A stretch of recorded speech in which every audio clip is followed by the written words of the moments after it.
Throat infection को हम कैसे ठीक करें या उससे प्रिवेंट कैसे करा जाए। तो हम सोचते हैं ये धुआं है, हम सोचते हैं ये विंटर्स का स्मोक है, लेकिन ये स्मोक नहीं है। इसका मेन सिम्टम ये रहता है नोज ब्लॉक हो जाना, सोर थ्रोट हो जाना, गले में दर्द होना। और घर पे आपके ऐसा क्या ड्रग्स हैं या ऐसी क्या आयुर्वेदिक रेमेडीज हैं जिससे आप ठीक हो सकते हैं। 3 पिलर्स बताए गए हैं, जो दैट इज बात, पित्त एंड कफ।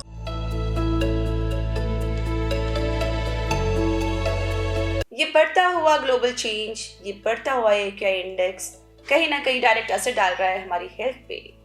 कहीं गले में दर्द, कहीं खाना खाने में तकलीफ, कहीं सांस लेने में तकलीफ, सर दर्द, सर्दी, जुकाम और बुखार। कहीं ये थ्रोट इन्फेक्शन तो नहीं? हेलो एंड नमस्ते इंडिया, मैं शालिनी, आपकी होस्ट और आपकी दोस्त। आज आपकी मुलाकात करा रही हूँ with a very young, handsome, a doctor who carries a smile on his face, an Ayurvedic doctor, Dr. Mohit Sandhu. आपका स्वागत है। जिनसे बात करते ही हमारी आधी तकलीफ वैसे ही दूर हो जाती है, और आज उनके जरिए से हम जानेंगे कि ये बढ़ता हुआ थ्रोट इन्फेक्शन क्यों हो रहा है और इसके क्या कारण है। जी, तो थ्रोट इन्फेक्शन की जब हम बात करते हैं तो आजकल के टाइम पे जो एयर क्वालिटी इंडेक्स है उसके बढ़ने के कारण लोगों को काफ़ी दिक्कतें आ रही हैं, उनको सांस लेने में दिक्कत आ रही है, रेस्पिरेटरी इश्यूज बहुत आ रहे हैं। तो क्या हम एयर क्वालिटी को ठीक कर सकते हैं या थ्रोट इन्फेक्शन को हम कैसे ठीक करें या उससे प्रिवेंट कैसे करा जाए, ये बहुत ही इंपॉर्टेंट टॉपिक है। ओके डॉक्टर मोहित, जैसे कि हम देख रहे हैं आजकल का जो AQI लेवल है इतना बड़ा हुआ है, पॉल्यूशन इतने बड़े हुए सतह पे है और कहीं ना कहीं हेल्थ प्रॉब्लम्स हो रही हैं। कहाँ तक रिस्पॉन्सिबल है ये AQI इंडेक्स थ्रोट इन्फेक्शन के लिए? जी, तो जब हम पहले की बात करते हैं, आज से कम 5 या 6 साल पहले की बात करते हैं, तो एनवायरनमेंट काफ़ी फ्लश रहता था। लेकिन इसका जियोग्राफिकल इंडेक्स के साथ भी बहुत कनेक्शन है। जैसे पंजाब साइड आप देखें तो वहाँ से पराली जो उठती है वो बेसिकली दिल्ली और नॉर्दर्न एरिया की साइड पे वो नीचे बैठ जाती है। उसकी वजह से स्मोग और फोग होने के कारण जो क्वालिटी इंडेक्स है वो बहुत गंदा हो जाता है। हम सोचते हैं ये धुआं है, हम सोचते हैं ये विंटर्स का स्मोक है, लेकिन ये स्मोक नहीं है। इसमें बहुत खतरनाक तत्व भी हैं, लेड भी रहता है इसमें, जिससे लंग्स में रेस्पिरेटरी डिजीज होने के चांसेस बहुत ज़्यादा होते हैं। इसका मेन सिम्टम ये रहता है नोज ब्लॉक हो जाना, सोर थ्रोट हो जाना, गले में दर्द होना और सांस का बेसिकली ना आना। ओके, क्या हम बात कर रहे हैं, जैसे हमने बताया, इसको थोड़ा सा एलैबोरेट होकर के अगर बात करते हैं कि क्या सिम्टम्स या क्या लक्षण आते हैं बॉडी में जिससे हमें ये पता लगा सके कि हमें थ्रोट इन्फेक्शन है। जी, सो देखिए, आयुर्वेद पहले से ही इन चीज़ों में बहुत प्रिवेंटिव रहा है और क्रिएटिव भी रहा है। 5000 साल पहले ही हमारे आचार्य जो हैं, जो आयुर्वेद इन्होंने बनाया, उन्होंने पहले ही बता दिया है कि एयर क्वालिटी इंडेक्स अगर ऐसी कुछ चीज़ें हो जाएं तो हमें कैसे प्रिवेंट करना है, और घर पे आपके ऐसा क्या ड्रग्स हैं या ऐसी क्या आयुर्वेदिक रेमेडीज हैं जिससे आप ठीक हो सकते हैं, जिससे basically prevention is better than cure. तो आप अगर प्रिवेंट कर लें तो क्योर पॉसिबल रहेगा। ग्रेट, हम प्रिवेंशन पे और इलाज पे आते हैं बाद में, लेकिन हम पहले जानना चाहेंगे, जब पेशेंट्स आपके पास आते हैं as an Ayurvedic doctor, because तो आप कैसे डायग्नोस करते हैं कि he or she suffering from throat infection? जी, तो देखिए, बेसिकली आयुर्वेद में कुछ रूल्स हैं। जैसे कि आयुर्वेद में बेसिकली 3 पिलर्स बताए गए हैं, जो दैट इज बात, पित्त एंड कफ। जब हम थ्रोट इन्फेक्शंस की बात करते हैं तो हमें पेशेंट्स में बहुत ज़्यादा कफ की जो एफिलिएशंस हैं वो बहुत ज़्यादा मिलती हैं। कफ बढ़ने की वजह से उनके चेस्ट वाला रीजन जो है, सिर में दर्द होना, नाक में साइनसाइटिस रहना उनके, और फ्लूडी रहना नाक, तो उसकी वजह से उन्हें दिक्कत काफ़ी रह जाती है। लेकिन वो चाहते हैं कि हम एलोपैथी ना करके हम आयुर्वेद की तरफ जाएं, क्योंकि वो एंटीबायोटिक स्टेरॉइड्स खा के बहुत परेशान हो जाते हैं। तो वो लास्ट में आयुर्वेद में इसलिए आते हैं क्योंकि उनको वहाँ कोई सोल्यूशन मिल जाएगा, उनको कोई प्रिवेंशन मिल जाएगी, इसलिए वो आयुर्वेद चूज करते हैं। ओके डॉक्टर मोहित, ये भी कहा जाता है कि अगर झट से इलाज करना है तो आयुर्वेदा इज द बेस्ट। जी, हालांकि ये हमारा आयुर्वेदा बहुत ही एक एंशिएंट हिस्ट्री से प्रिवेल कर रहा है और कहीं ना कहीं हम इससे बचते हुए चल रहे हैं और एलोपैथी में जाते हैं। आपका क्या कहना है इस बारे में? जी, सो ये एक मिथ है कि आयुर्वेद स्लो है। नहीं, आयुर्वेद बहुत सारी चीज़ों में बहुत फास्ट है, बहुत रेमेडीफुल है। क्योंकि जब हम रेमेडीज की बात करते हैं तो इन इंडिया हर घर में आयुर्वेद है, हर किचन में आयुर्वेद है। बेसिकली आयुर्वेद जो है वो किचन से आया है, वो नेचर से आया है। हमारे आयुर्वेद में सिर्फ लैब एक कमरे में नहीं है, लैब जो है वो एक पूरा का पूरा वर्ल्ड है, पूरा यूनिवर्स है, जहाँ से हमने बहुत सारी चीज़ें इकट्ठी करी हैं। उन इकट्ठी करने पे जो हमारे पास शास्त्र है वो संहिता है, वही संहिताएं हमारे पास आयुर्वेद की हैं। कुछ Okay. आयुर्वेद संहिता कुछ इन्वेडर्स के थ्रू चलाई दी गई हैं, लेकिन जो हमारे पास है वो मटेरियल बहुत ही ज़्यादा, जिसको हम कह सकते हैं सोने की चिड़िया, Okay. राइट। सो जब हम बात करते हैं कोल्ड और कफ की, तो आयुर्वेद इसमें बहुत सक्षम है, और आज हम इसी के बारे में बात करेंगे। ग्रेट। तो इलाज पे आते हैं डॉक्टर मोहित। जब आप डायग्नोज कर लेते हैं कि पेशेंट जो है थ्रोट इन्फेक्शन से सफ़र कर रहा जी। है, तो आयुर्वेदा उसको कैसे डील करता है? जी, जैसे कि मैंने बताया कि कफ के बढ़ने से जी। चेस्ट भारी रहती है, सोर थ्रोट रहता है, तो Okay. बेसिकली हम कफ कैसे पता करते हैं? हम पेशेंट का बिहेवियर देखते हैं, हम पेशेंट का एपेटाइट देखते हैं, उसको भूख कैसी लग रही है, पेशेंट क्या रात को सो पा रहा है, इसको हम कहते हैं प्रकृति analysis, Okay. That is characteristic analysis.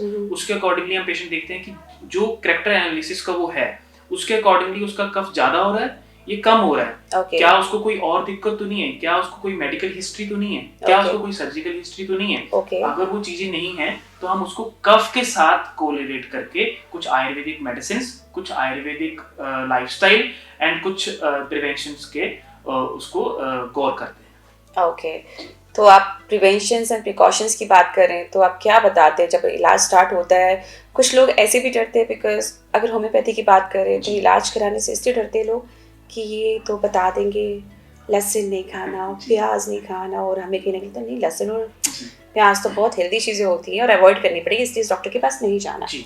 तो आयुर्वेदा में कुछ ऐसा होता है? जी, देखिए जब हम किसी भी डिजीज की बात करते हैं तो उसमें उसको कॉज, उसकी इटोलॉजी बहुत इंपॉर्टेंट रोल अदा Okay. करती है।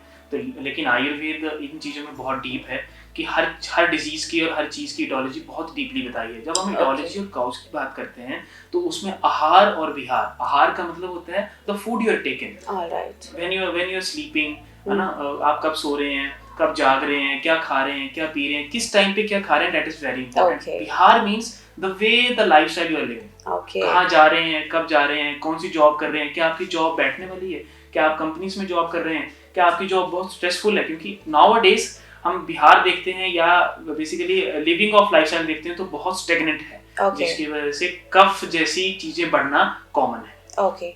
ये जो आपने आहार और व्यवहार, विहार, ओके, मुझे भी सीखना पड़ेगा। तो ये बहुत ही एक अच्छी चीज़ बताई है हमारे व्यूअर्स के लिए, व्यूअर्स इस बात को नोट करें। तो अगर आप प्रिकॉशंस बोलते हैं तो आप प्रिकॉशंस क्या बताते हैं? जी, जब मैं प्रिकॉशन की बात करूँ, देखो ये जो सीजन है बेसिकली हमारे आयुर्वेद में ऋतुचर्या मींस सीजनल चेंजेस के अकॉर्डिंगली डिजीजेस का वर्णन किया है और लाइफस्टाइल का वर्णन किया है। ये जो विंटर्स चले हैं इसको हम आयुर्वेद में कहते हैं शिशिर ऋतु। शिशिर ऋतु में कफ बहुत ज्यादा रहता है, तो बेसिकली ध्यान रखें कि ठंडी चीज बिल्कुल मत खाएं। आइसक्रीम, जो ज्यादा यंग लोग और ज्यादा यूथ कोशिश करता है कि ठंड है जी तो हम आइसक्रीम खाएंगे, नहीं, आइसक्रीम का आपको सेवन नहीं करना है। उससे क्या होगा, उससे आपका कफ बढ़ जाएगा। Okay. और जो कफ है वो चेस्ट के ऊपर रीजन रहता है, अगर वो बढ़ गया तो वहां पे वो एक्यूमुलेट हो जाएगा। एक्यूमुलेट होके वहां पे जो रिसेप्टर्स हैं, वहां पे जो म्यूकस है वो जाम हो जाएगा और आपको सोर थ्रोट, कोल्ड एंड कफ और हेडेक जैसी चीजें गिफ्ट में दे देगा। ओके। डॉक्टर मोहित, बात करें अगर छोटे बच्चों की, जी। क्योंकि सर्दियों का मौसम है, कहीं ना कहीं बच्चों की थ्रोट इन्फेक्शन के काफी जी। ज्यादा सफर करते जी, हैं, जी। तो उस केस में आप कैसे डील करते हैं जी, बच्चों को? छोटे बच्चों की बात करें तो 12 साल पहले की जो बात करें, जैसे 12 साल से छोटे जो बच्चे होते हैं उनको ढक के रखें, उनको स्वेटर दें, ठीक है, उनको मोजे में बांध के रखें, या उनको ठंड में बाहर मत भेजें, क्योंकि जो AQI बैड AQI है Okay. या ठंडी हवा जो है, क्योंकि ये अटलांटिक ओशन से होके आती है और ये Okay. स्मोग में कन्वर्ट होती है, राइट। तो ये सीधी चेस्ट पे लगती है। तो Right. चेस्ट पे लगने की वजह से ये कोल्ड एंड कफ होने के चांसेस ज्यादा होते हैं। और बच्चों की इम्यून सिस्टम बहुत स्ट्रांग होती है बेसिकली, तो वो ज्यादा बीमार नहीं रहते। 4 या 5 दिन तक वो बीमार रहते हैं, लेकिन आपको प्रिवेंशन यही करना है कि उनको गर्म पानी पिलाते रहना, गर्म दूध पिलाते रहना। कोशिश करें कि रात को दूध में टर्मेरिक या हल्दी का प्रयोग जरूर करें, जिससे इम्यून सिस्टम हाई हो जाएगा और ऑटोमेटिकली उनको कोल्ड और कफ होने के चांसेस 0 हो जाएंगे। ये मुझे से हल्दी वाला दूध पीना चाहिए, बिल्कुल नोट किया जाए व्यूअर्स। ओके। अगर सीवियरिटी की बात करते हैं कि कुछ लोग घर पर ही अपना इलाज कर रहे होते हैं, ऑल्दो घर पे इलाज करना इज गुड, मैं आपसे पूछूंगी होम रेमेडीज भी बाद में, बट कभी कभी हम खुद ही डॉक्टर बन जाते हैं और डॉक्टर के पास बहुत लेट रीच आउट करते हैं। उस केस में सिवियरिटी क्या हो सकती है in case we don't? do it, like tackle with the problem. Tackle with problem. Yeah. So देखिए ये बहुत ही इंपॉर्टेंट टॉपिक है कि हम प्रॉब्लम के साथ टैकल कैसे करें। हमें सांस नहीं आ रहा, Right. हमें बेसिक हम सोचते हैं कि हम घर पे ठीक हो लें। आजकल ज़्यादा से ज़्यादा यूथ सोचता है, ज़्यादा से ज़्यादा लोग सोचते हैं कि डॉक्टर के पास हम ना जाएं। बिल्कुल। लेकिन आप अगर आयुर्वेदिक मेडिसिन ले रहे हैं तो you should prescribe Ayurvedic doctor. अगर आप एलोपैथी में जा रहे हैं तो you should consult Ayurvedic consultant, है ना। कहीं भी जा रहे हैं आप उस स्पेशलिटी में आप जा सकते हैं। बिल्कुल। लेकिन इसमें बेसिकली बात ये बनती है कि बेसिकली शॉर्टनेस ऑफ ब्रेथ हो रही है, हम उसमें क्या करें, हम उसमें क्या कर सकते हैं। तो कुछ आयुर्वेदिक मेडिसिन कुछ ऐसी हैं जो आप अपने पास इमरजेंसी फॉर्म में जेब में रख सकते हैं।